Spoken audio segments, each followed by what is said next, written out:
The GRE hires Crane to track down Kader Suleiman and recover a file stolen from the agency.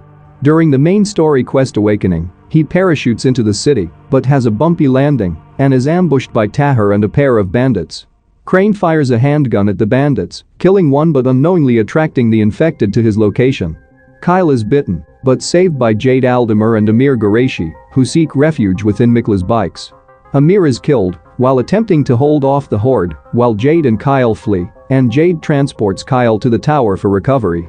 When Crane awakens, he meets Rahim Aldemir, Jade's younger brother, who sends him down to the 13th floor to find Mark, an injured survivor who is being attacked by his infected brother. Rahim takes Kyle to their training course within the neighboring apartment building, which was still under construction when the outbreak occurred.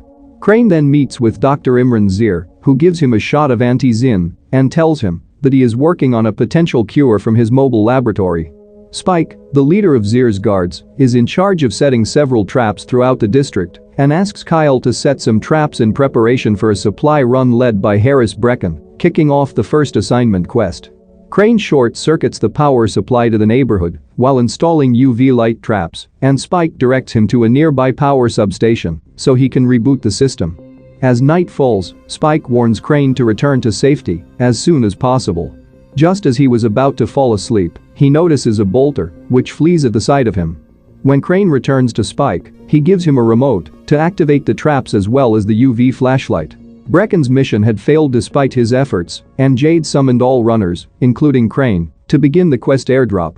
Before entering, Jade informs him of Brecken's injuries and requests that he assist her by preventing him from searching for the next airdrop.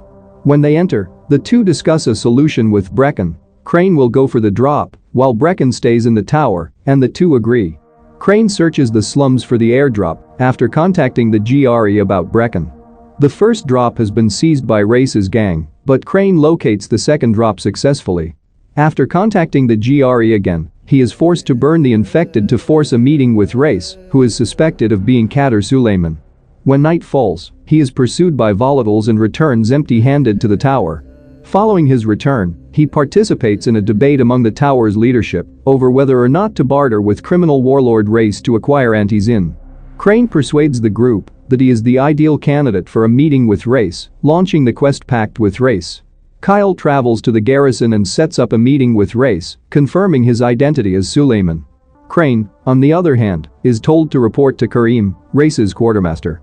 Kareem sends Kyle to a nearby radio antenna run by Alexei and his son Christoph. The antennae have broken, so Kareem instructs Crane to reboot it and restore radio coverage to the majority of the city. Kyle is refused payment when he returns to Race unless he agrees to complete another task and collect tributes from nearby enclaves. Race instructs Crane to first visit Jaffar's wheel station and collect payment from Jaffar before proceeding to a nearby tunnel to meet with a courier. However, the courier fails to appear, so Race dispatches Kyle to Fisherman's village, which was overtaken and must be cleared. Crane then threatens the village leader Gersel into paying the tribute. Finally, Crane travels to the nearby ferry harbor to collect Morgan's payment. As he returns to the garrison, he receives a call from Brecken informing him that an outbreak has occurred on the 18th floor and that the need for Antizin has become extremely urgent, to which he responds that he is going as fast as he can and that Race promised him 2 crates. Kareem directs Crane to investigate a missing patrol carrying valuable files about halfway through returning with the payments. Crane locates the patrol, all of whom are dead, at a nearby Taurus gas station, killed by a rogue gunman. Crane returns to Kareem and is allowed to meet with Race again after killing the shooter and retrieving the files.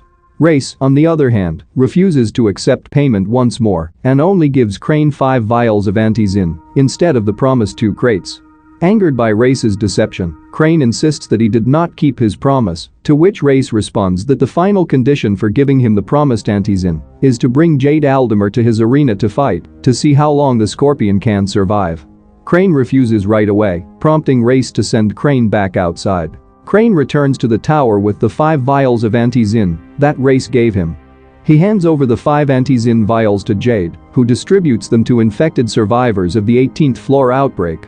Crane then goes to the 19th floor headquarters to meet with Brecken, who informs him that the GRE broadcasting of Antizin drops information has ceased, and then he proceeds to smash and break the television screen in a fit of rage over children dying on the 18th floor due to a lack of antizin at the time the outbreak occurred.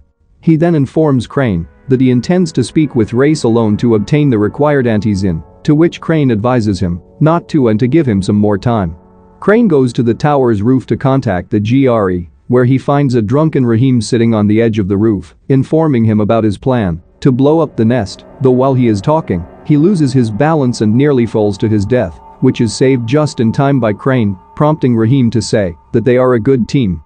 Crane receives a call from Jade after contacting the GRE, telling him to meet her in one of the boxcars near the school for a mission to steal antizin from Race. After meeting up with her, they proceed to sneak up to the school, where they surprise Tahir and his men, who are holding 3 survivors captive. The survivors then flee, only to be shot by Tahir.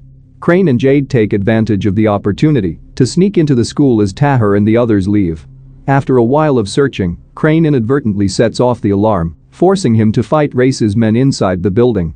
After discovering the basement keys, he meets up with Jade and opens the box she discovered, only to discover that the box they discovered did not contain antizin, but rather dynamite, which they proceed to steal to destroy the nest.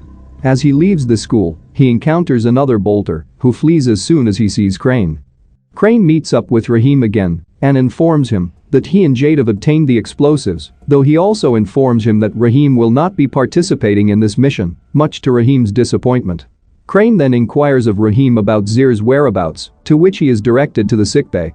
Crane meets with Zir and talks to him about the bolters to learn more about them, though Dr. Zir says he would need a bolter tissue to continue his investigation. Crane tracks down and kills a bolter at night to obtain a tissue sample, which he then transports to Dr. Zir in his trailer for analysis. After a brief examination, Zir informs Crane that the results of his tissue analysis were positive and that a cure is possible, though not with the equipment available in the slums, which is far inferior to that available in Dr. Camden's laboratory in Old Town. Crane suggests that he bring the research to Camden, to which Zir responds that he will begin reuniting his data in one package so that it can be carried more easily. However, as Crane is leaving the trailer, he receives a call from Rahim, who informs him that he and Omar have gone against Crane's orders to blow up the nest and have failed, and that they require immediate assistance. Crane dashes to the overpass, where he discovers Omar's body, but no trace of Rahim. He soon discovers him hiding in a boxcar inside a warehouse, bleeding a little. Rahim hands over the explosives to Crane, who uses them to blow up the demolition zone containing the volatile nest, as instructed by Rahim. When Crane returns to the boxcar, he is astounded to discover that Rahim's earlier bleeding was caused by a bite wound. Crane is forced to kill him by snapping his neck, and he flees the warehouse, furious that Rahim has died. Crane arrives at the tower and explains what happened to Brecken, though they are overheard by Jade, who flees in shock after learning of her brother's death, and before Crane can explain anything, Race's men attack Zir's trailer, forcing Crane to flee the tower. He's too late. Race's thugs have already kidnapped Zir and slaughtered all the guards, prompting Crane to follow them back to their garrison. When Crane arrives at the garrison, he discovers that the main entrance has been locked and he must find another way in. Crane discovers an entry on the building's roof and, after entering, contacts the GRE, but is instead answered by the Ministry of Defense, which informs him that Heron has been designated as a Code 1 target zone. Crane is taken aback by this and insists that they cannot do so because Zir is close to discovering a cure. The Ministry of Defense recognizes this and gives him 48 hours to find a cure before destroying the city. After fighting several of Race's men in the underground parking lot, he discovers Zir, who is being held captive in a back room. As they begin to leave, Zir informs Crane that he has given his research to Jade, but before they can proceed, Race ambushes the duo by turning the lights off and back on, before stabbing Zir's leg to ensure he does not escape and ordering his soldiers to knock Crane out. Crane awakens in Race's arena, where he discovers Zir imprisoned on a lift platform used to watch Crane fight. Race forces Crane to fight several infected with no weapons, forcing him to fight with whatever he can find lying on the arena floor, such as wooden planks, pipes, metal bars, and hammers. After eliminating all of the infected, Race drops a container from the sky containing a demolisher, which Crane is forced to fight to survive. After killing the demolisher, Race approaches Crane and orders his associate to publicize the file, infuriating Crane and telling him that he has just doomed thousands of innocent people, though Race explains that the content of this file is not what he thought and that the GRE was trying to weaponize the virus, not cure it, as Crane had assumed from the start. He orders his men to execute Crane, even though Crane reacts by kicking the guns from their hands and grabbing a machete lying on the floor, killing 2 of Race's men and chopping Race's right hand, which was holding a pistol. Crane grabs it and uses it to shoot the soldier who is holding Zir hostage, but he is too late because the soldier has already stabbed Zir in the chest before Crane shoots him.